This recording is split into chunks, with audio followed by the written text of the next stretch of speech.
While you start that other slide, I'll just speak. We've all heard that meditation changes our brain. It also changes the structure and the function of our brain. So we can go to slide 12 or 13. So one of the things we widely know that, okay, hippocampus is our memory center. That changes, when we meditate. But new research has found out that people who meditate, they generate almost 700 new brain cells every day in the hippocampus, which is more than 5 times more than non-meditators. Your brain actually stops growing after a while. After the age of 25, you don't grow, the brain doesn't grow new cells. So when you meditate, your brain keeps itself young compared to people who don't meditate. Then there is something called as TPJ in our brain, which is our empathy center. When we meditate, that center becomes very strong. We can go forward. Actually, you can keep rolling like you did for Banani. There's another part of our brain which is called the assessment center, the lateral prefrontal cortex, which is the judge in our brain, which makes us feel very rational, doesn't make us feel, very emotional all the time or feeling attacked all the time. That is connected to our amygdala. Amygdala is our fear center of the brain. And that is again connected to something called as medial prefrontal cortex, which is the me center of your brain, where your identity lies. So these three are connected. What they found that in non-meditators, the amygdala is the most powerful. The drama queen of the brain, the fear center of the brain is most powerful. And that controls how you think about yourself and what you think about the situation.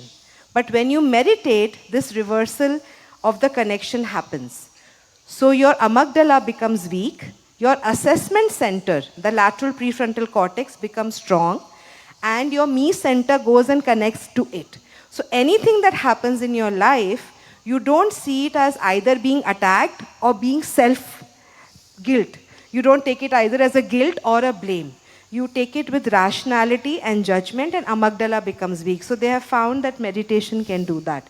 That makes you lower reactivity to stress, more calm, more composed. So this is some of the things we wanted to share, Gurudev. I think we can pause the slides.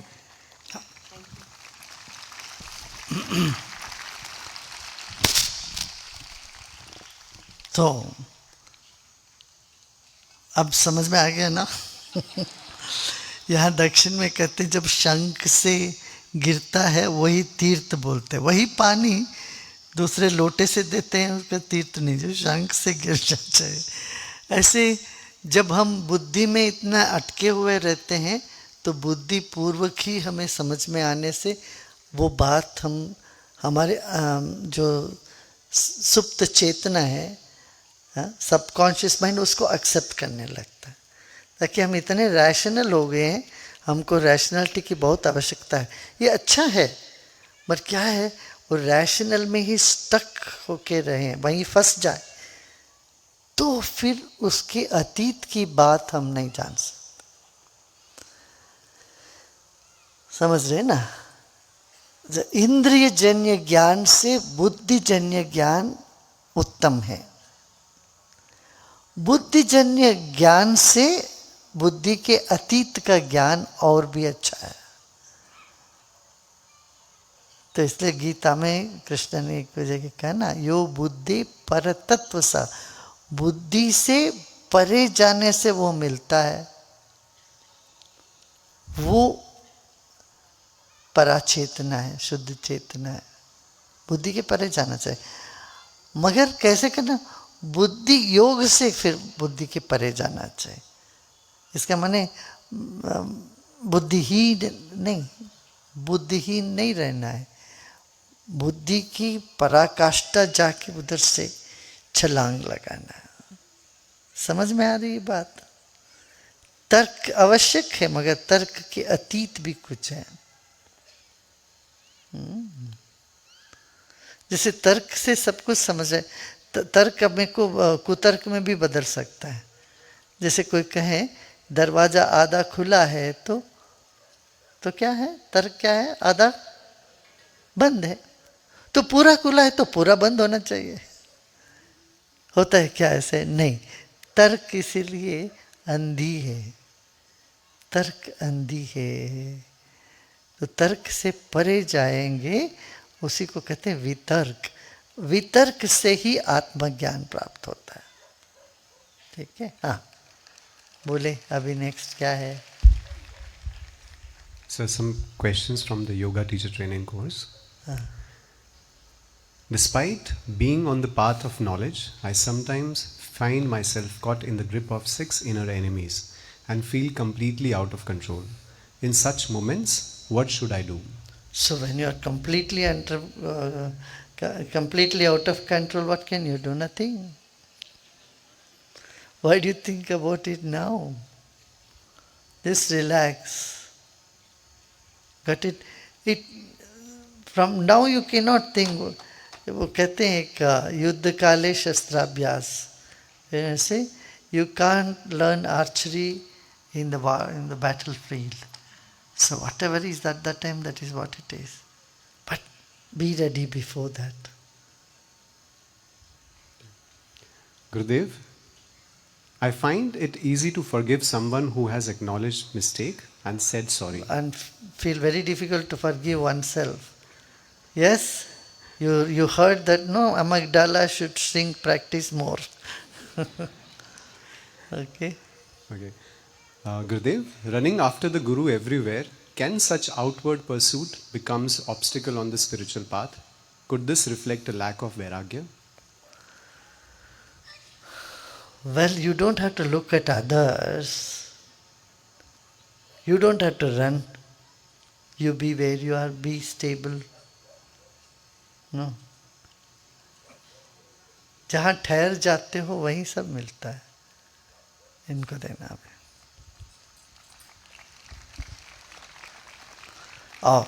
और क्या लोगों में इतना वो रहता है कि आशीर्वाद, हमको ही बोलते हैं गुरुजी अच्छे से आशीर्वाद दीजिए, अच्छे से आशीर्वाद हमको सिखाते हैं आशीर्वाद कैसे देना।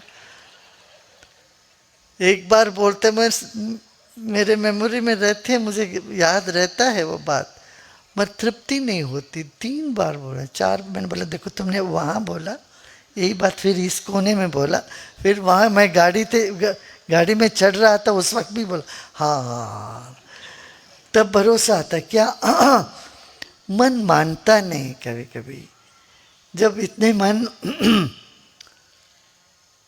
परेशान है तब भी मन चाहता है उससे बाहर आने के लिए, या इतना प्रेम में मन पड़ जाता है तब भी सुध बुध कुछ नहीं जचता, उस वक्त सब कुछ खो जाता है। एक बार ऐसा हुआ, लखनऊ एयरपोर्ट में हम उतरने से पहले वहाँ के पुलिस अधिकारी, वो भी डेवोटी थे, उन्होंने कहा जब हम उतरे तो आए बाहर तो केओस हो गया था, जबकि किसी को बोला नहीं था कि हम आ रहे हैं, फिर भी वो विस्पर होता है ना वो ज़्यादा, अरे किसी को नहीं बताना मेरे गुरुदेव आ रहे हैं।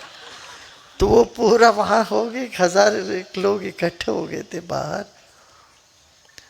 तो पुलिस अधिकारी ने बोले इन सबको लाइन पे बिठा दे। हमको अंदर आके जब रिसीव किए थे बोले गुरुदेव सबको बोला गया सब डिसिप्लिन आप देखेंगे, इतने सब डिसिप्लिन से सब रहेंगे। अब हम बाहर आते, सबसे पहले तोड़ने वाले वही थे पुलिस अधिकारी। वो झुक के पांव छू रहे हैं, उनका कैप एक जगह चला गया, उनका डंडा दूसरी जगह चले गए, लोग सब टूट पड़े। तो वो बोले गुरुदेव पता नहीं क्या होता, अभी तक सब ठीक था, आपके आते ही देखिए मैंने खुद तोड़ दिया, मैंने खुद ही सबको बोला ये ना करो, पाँव ना छू, ये ना छू, मैंने खुद कर लिया गुरुदेव। मैंने कहा आपका गलती नहीं है, हमारी गलती। मैंने कुछ ऐसा, हम जहाँ जाते हैं पहले खेओस होता फिर ब्लिस, या जहाँ ब्लिसफुल एटमॉस्फेयर होता वहाँ खेओस होता ही है। मगर ये कोई लाइसेंस नहीं दे रहा हूँ आपको। गुरुदेव क्या किसी से उपहार लेने पर उनके बुरे कर्म हमारे पास ट्रांसफर हो जाते हैं? कहते हैं यदि आप समर्थ हैं तो आपको किसी और से दान या उपहार नहीं स्वीकार करना चाहिए। अरे आप थोड़ा बैठ के हमारा वो सुनो, अष्टावक्र गीता सुनो, ठीक है ना। लेने का चाह और नहीं लेने का आग्रह दोनों बराबर है।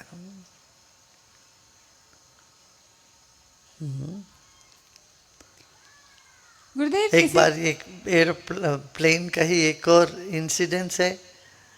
हम प्लेन से दिल्ली से कहीं जा रहे थे और प्लेन बीच में एक जगह हॉल्ट किया उसने। अब वो उन दिनों में ऐसा नहीं था, एरो ब्रिज वगैरह नहीं था, तो प्लेन हॉल्ट हुआ तो प्लेन से एक सज्जन उतरे, राजनेता। जब वो उतरे तो सारे लोग आके उनको माला पहनाने आए और इधर से लोग आए वो उधर भागे, उधर गए तो इधर गए, लोग पीछे पीछे पड़ते रहे माला उनको पहनाना। तो बोले नहीं नहीं मैं माला नहीं पहनूंगा। तो उन्होंने इतना आग्रह करके भागे तो बाद में सब लोगों ने एक बच्चे को उठाया, उनको सब ने माला पहनाया। हम प्लेन पूरा डिले हो गए इस बात से। हमने कहा अरे भाई इतना ड्रामा क्यों करनी थी, चलो लोग दे रहे हैं माला, वो ले लेते तो 10 मिनट में हो जाता खत्म, और माला नहीं पहनेंगे करके वहाँ चक्कर करते करते आधा घंटा लग गया। तो ये जो है दोनों आग्रह ठीक नहीं, कुछ चाहिए मुझे ये भी ठीक नहीं है, और नहीं नहीं चाहिए नहीं चाहिए मैं किसी चीज़ को छूऊंगा नहीं वो भी। ये दोनों बालिश है, बालिश समझते हैं ना, बचकानी है। ठीक है एक स्तर पे ठीक है, उसके बाद जब आत्मज्ञान में बढ़ते हैं तो इन सब चीज़ों से निवृत्त होते हैं अपना, ठीक है ना। काफ़ी है ना, एक और प्रश्न। गुरुदेव किसी भी पूजा में संकल्प लेते समय चावल और फूल ग्रहण करने का क्या महत्व है? चावल को अक्षत कहते हैं, माने जिसकी क्षति नहीं होती, जो कभी खत्म नहीं होता, समाप्त नहीं होता। एक धान है, एक चावल है, चावल खाते हो तो वो तुम्हारा जीव बन जाता है और तुम्हारे जीव से फिर और जीव बनते हैं। जिसकी कोई नाश नहीं है उसको अक्षत कहते हैं, जिसकी कोई क्षति नहीं है। तो वो हमारे जो संकल्प है इसमें कोई कमी ना रहे, इस कारण से वो अक्षत हाथ में रखते। फूल का यही है सरलता, सहजता, खिल के रहना, प्रेम से, माने दिल से, भक्ति से, भाव से। फूल हमेशा भाव को करता, फूल और पानी, भाव भाव बहता है पानी जैसे, ऐसे फूल जैसे खिलता है, खिला रहता है, ताज़ा भाव होता है। तो वो फूल और अक्षत को माने यही है, मेरा ये दिल का संकल्प है, ये इच्छा है, वो मैं आपके चरणों में समर्पण करता हूँ। यही भगवान को कहते हैं। ये अनंत को याद करते, पहले तो क्या ब्रह्मांड, पता नहीं कितने सारे अनंत कोटि ब्रह्मांड है।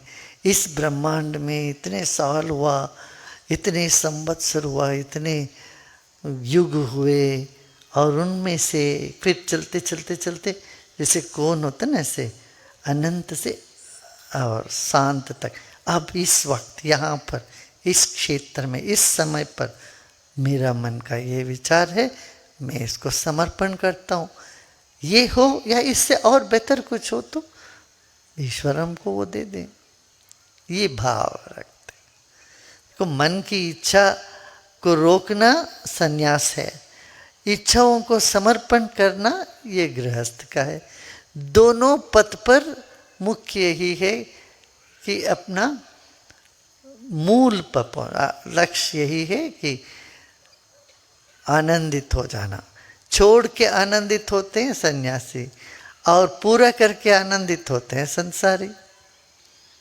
होना चाहिए, यदि भगवान में विश्वास है, ईश्वर में विश्वास है, वही।